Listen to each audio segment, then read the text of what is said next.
नामुमकिन कुछ भी नहीं है। हम वो सब कुछ कर सकते हैं जो हम सोच सकते हैं, और वो सब कुछ सोच सकते हैं जो हमने कभी नहीं सोचा। किसी जंगल में 4 चोर रहते थे। वे चारों मिलकर चोरी करते और जो भी सामान उनके हाथ लगता उसे आपस में बराबर बांट लेते थे। वैसे तो वो चारों एक दूसरे के प्रति प्रेम प्रकट करते थे, किंतु मन ही मन एक दूसरे से ईर्ष्या करते थे।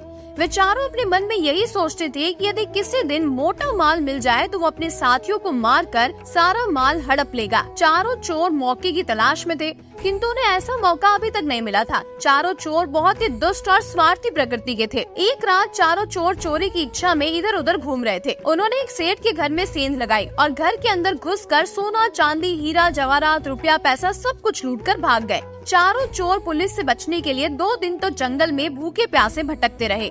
सेठ ने चोरी की शिकायत पुलिस में दर्ज करा दी। सेठ के पुलिस विभाग में भी अच्छी जान पहचान थी। चोरों को पकड़ने के लिए शहर के चप्पे चप्पे पर पुलिस फैली हुई थी। जंगल से निकलना चोरों के लिए खतरे से खाली नहीं था।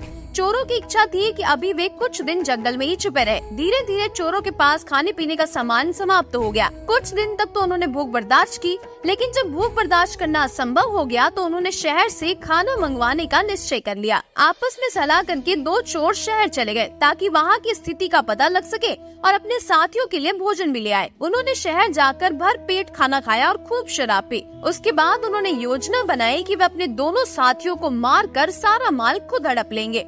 दोनों ने योजना को अंजाम देने के लिए खाने में जहर मिला दिया और जंगल की ओर लौटने लगे। दोनों चोर अपने अपने मन में यही सोच रहे थे कि खाना खाकर जब वे दोनों मर जाएंगे तो मैं इसे भी मार दूंगा और सारा माल हड़प कर खुद अमीर बन जाऊंगा। उधर जंगल में उन दोनों चोरों ने खाना लेने गए हुए साथियों को मारने की योजना बना ली। वे भी उन्हें मारकर सारा धन हड़प लेना चाहते थे। जब दोनों चोर शहर से खाना लेकर आए तो जंगल में ठहरे हुए चोरों ने अपने साथियों पर हमला कर दिया और उन्हें मौत के घाट उतार दिया। अपने साथियों की हत्या करके वे दोनों चोर आराम से खाना खाने बैठ गए। खाने में पहले से जहर मिला होने के कारण वे दोनों भी तड़प तड़प कर मर गए। और इसीलिए कहते हैं कि बुरे का अंत हमेशा बुरा ही होता है।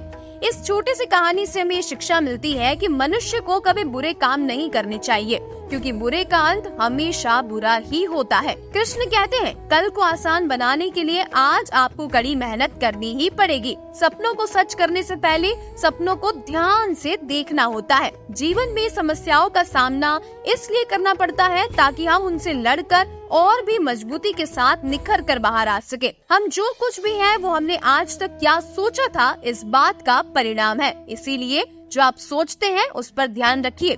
जीत कर दिखाओ उसको जो तुम्हारी हार का इंतजार कर रहे हैं। जिसको जो कहना है कहने दो, आपका क्या जाता है। समय समय की बात है और वक्त सबका आता है। पहले वो आप पर ध्यान नहीं देंगे, फिर वो आप पर हंसेंगे, फिर वो आपसे लड़ेंगे और तब आप दिख जाएंगे। जिंदगी की तपिश को सहन कीजिए जनाब। अक्सर वे पौधे मुरझा जाते हैं जिनकी परवरिश छाया में होती है। कोई अनजान नहीं होता अपनी बेरुखी और खताओं से। बस हौसला नहीं होता खुद की नजरों में खुद को कटघरे में लाने का। सिर्फ सांसें चलते रहने को ही जिंदगी नहीं कहते। आँखों में कुछ ख्वाब और दिल में उम्मीदें होना भी जरूरी है। इंतजार करने वालों को सिर्फ उतना ही मिलता है जितना कोशिश करने वाले छोड़ देते हैं। कहते हैं मेहनत इतनी खामोशी से करो कि सफलता शोर मचा दे। जीतने वाले कुछ अलग चीजें नहीं करते, बस वो चीजों को अलग तरीके से करते हैं। आप तब तक नहीं हार सकते जब तक आप कोशिश करना छोड़ नहीं देते। भगवान श्री कृष्ण कहते हैं, जब तक किसी काम को किया नहीं जाता तब तक वो असंभव ही लगता है।